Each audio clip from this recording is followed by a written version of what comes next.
I was looking at one of my old videos today that I made about a year ago, and it was called The Truth of My Disorder. Now, I don't know if a lot of you guys have seen it, but it's about my ADD. I talked about how I use the ADD to my advantage to better my creativity. But looking back at the video, it wasn't necessarily the video that I was looking at, it was the responses to that video that I thought was just awesome. And so I decided to take these video responses and put them all together for you into one interesting, maybe funny little clip. Blah blah blah blah blah blah. Check it out. I grew up with ADHD. A.D.H.D. A.D.H.D.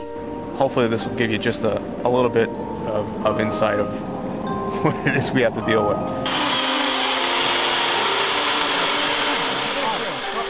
Man, that baby in the sun on that Teletubby show really freaked the crap out of me. I also have ADD, or as it is now called, A.D.H.D. without hyperactivity. I may not have it, but I firmly almost believe I do. I don't even need to get diagnosed. You definitely owe it to yourself to do as much research on this as you possibly can.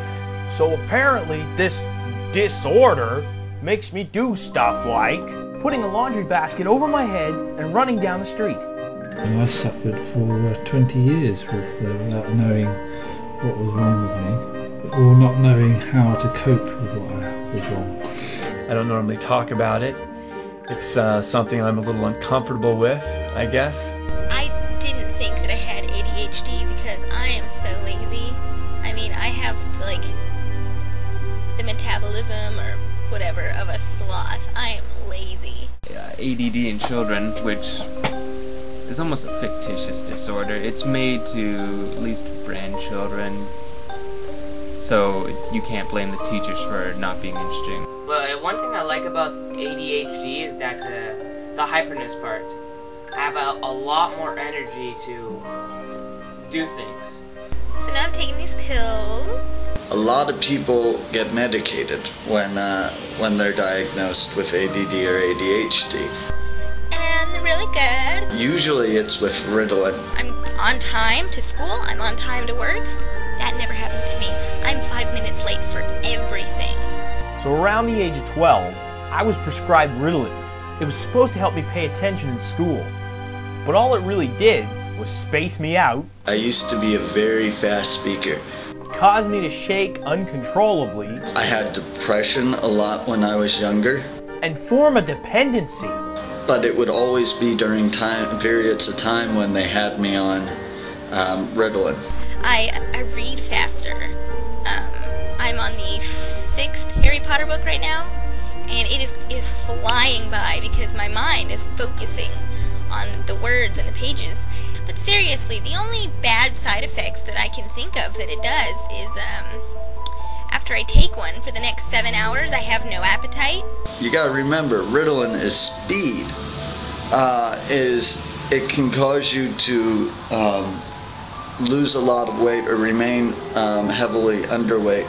I guess you could call that bad. I'm gonna lose weight. The only other thing is, after I started taking it, I started counting all the places in my house that a person could hang themselves from. After being off of Ritalin for 5 years, I now weigh twice as much as I did when I was 17. And I'm a vegan. So come on. How much weight can a vegan really gain, you know? My parents made me take Adderall. Well, they didn't make me. They paid me $60 to take Adderall. I'm very easily bribed to take Adderall, and it was pretty much the most miserable time of my entire life. I was so depressed, I couldn't be creative. I wanted to space out when things were stupid and boring, and I couldn't because the stupid medicine. I didn't sleep, I wasn't eating, it sucked. A conservative estimate is that about 70% of people who are diagnosed with ADD could better the situation, if not eliminate it, by eliminating something in their diet that they're reacting to. it's not me that's the problem. It's not my disorder that's the problem. It's not really a disorder. It's a different order. I come up with my ideas because my brain's like bouncing around all over the place, and I'm like, oh, this and this and this. It's a great tool to have when you're doing stand-up comedy because it allows you to make those leaps and bounds randomly for your jokes to make better jokes, I think. And as difficult as that can be sometimes, I certainly would never trade that for the effects that medication has on you. My ADD is like half of who I am. So I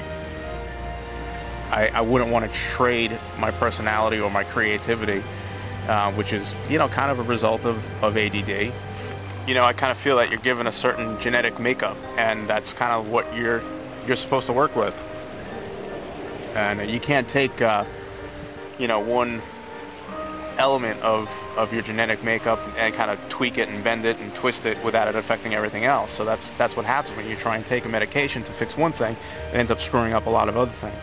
The world is faster and more chaotic than it's ever been, and thus, so are the young people.